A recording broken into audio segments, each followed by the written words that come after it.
Hey, what's up everybody? Today we're going to be just doing a quick video on removing this front bumper on my C32 AMG and installing this aftermarket heat exchanger. So let's just get around to what we need to do first. I would definitely recommend pulling the front two wheels, and then we're going to want to come along here, and basically this half of the fender liner is going to have to come out. So there is an assortment of push pins and stuff. I would definitely recommend going on picking up a kit of push pins, your local auto parts store, Amazon, whatever, if you do not have any, because you probably will be breaking these. But yeah, so these 10 mils, these plastic bolts up here, 10 mils as well, and then those push pins around the fender here, and then along the bottom there's a couple of them as well. And let's just jump to the other side and just kind of show you what's inside of the bumper we need to remove. So basically, there's not a ton here. You're going to want to unplug your wiring harnesses for your fog lamps and your side marker lights.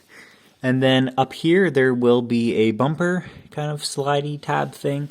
And I think it was a T27, T25 for that. But yeah, basically, you take your bolt out right here, and you kind of just want to like kind of pry this backwards and kind of pull it out. It's not too difficult. You'll kind of figure it out. Putting these back in is the tricky part though. And then once that is out, we will come around to the underside of the car. There's a few bolts there, and also at the top there's these 8mm bolts right here. There's one on each side we're going to have to remove. So we are at the bottom of the bumper. You can kind of see the washer tank is right beside me here. There's this kind of bracket right here that goes to the top. That was a 10mm as well. I just used a long extension and I got it. I think you might be able to get it through the fog lamp as well, just judging by that screw there, but I don't really want to screw with that, so I just opted for that bolt there. And yeah, just take off your bottom under tray if you have one. Anything that's kind of attached to the front bumper that might come off, you can kind of just take off. And then these have tabs, I think. Mine were not in. But yeah, let's get everything off and then go and pull this bumper off.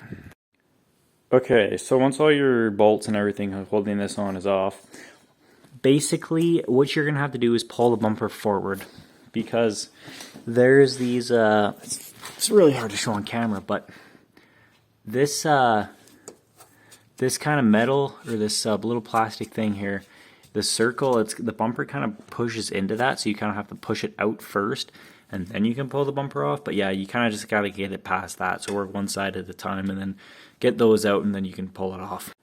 Okay, so now that this bumper's off, we have the heat exchanger right here. I'm going to assume that yours is probably not like this one and zip tied on. I'm not quite sure why it's held on by zip ties and why the brackets aren't on, but anyways, yeah, here's your intercooler pump. If you need to get it, this is super easy to do it now. So, you know, if you're going to plan on doing this, might as well just do them both. It's super easy. You're going to drain the coolant anyways. If you don't want to drain all of the coolant, you could technically just cap off these lines with like a vice grip or something, and it'll kind of help stop the flow coming out, and you'll just drain this. But yeah, let's just pull these hose clamps off here, let it drain, and then we're going to cut these zip ties and get this down so we can put the new one up here. So putting this up is pretty self-explanatory.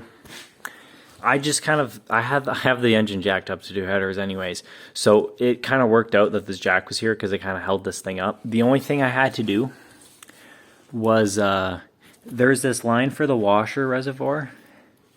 I think it's just for the washer pump or the heated washer, whatever. It goes along the bottom, so I removed the clip, and I still left the hose in there. I didn't like squish it, so it can still flow, but I just left a little bit of a gap for the hose, so it'll still work. And then I kind of wanted this sucked in just so it's not sticking out a whole lot. It sticks out a little bit more than the condenser, but it's nothing crazy. Put your hoses back on, and you're going to want to fill this up, obviously, but the way it connected on, there's two holes. I might put 2 more screws in later when I do. Split cooling, I only had 1 screw that came with it, and then I had to find another self-tapper, but they're self-tappers, so you just kind of slowly, forcefully put them in, and then they'll just make their own holes, and they're good. And yeah, hook it all up together. Make sure your hose clamps are on tight. Fill it up. I would just let it gravity bleed for a while, so fill it up and just kind of let it fill up.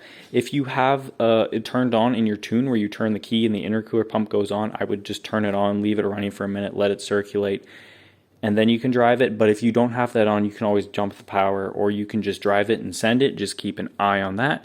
Make sure it all bleeds well. Make sure, you know, everything works before doing anything crazy, and you should be good. But yeah, we're going to put the bumper on in reverse order. Pretty simple. There's not a whole lot to it. Just be careful with the bumper. You're going to have to kind of force it into those things on the side, but it's all pretty simple, self-explanatory. Neat little upgrade. It didn't even take an hour to do all of this. If you're doing split cooling and you're doing the water pump and whatnot, it might take a little bit longer, but it's pretty simple. You know, once it's off, it's very easy to do. So the bumper is mocked up now, and I will say this is a very tight fit. I did not do any trimming. I almost should have, just on the, it's hard to see with this here, but right where the tanks are, there's it does rub, or it does come very, very, very close to the bumper. There was a ton of Bondo put on there, so I tried to get some of it off, but I don't really have the proper tools here to do this, so I just made do. But yeah, you can see it's very close. You kind of can push the bumper in and just kind of force it in. There's not a lot of leeway on the bumper now, but yeah, it does go up just fine. My recommendation is get one side in, start this top bolt, get the other side in, and then put that other top bolt in, and that did the trick for me. But yeah, it'll bleed the system. Try it out. And yeah, you can comment your results, any questions, comments, whatever in the comments. And yeah, that does it for today. See you later.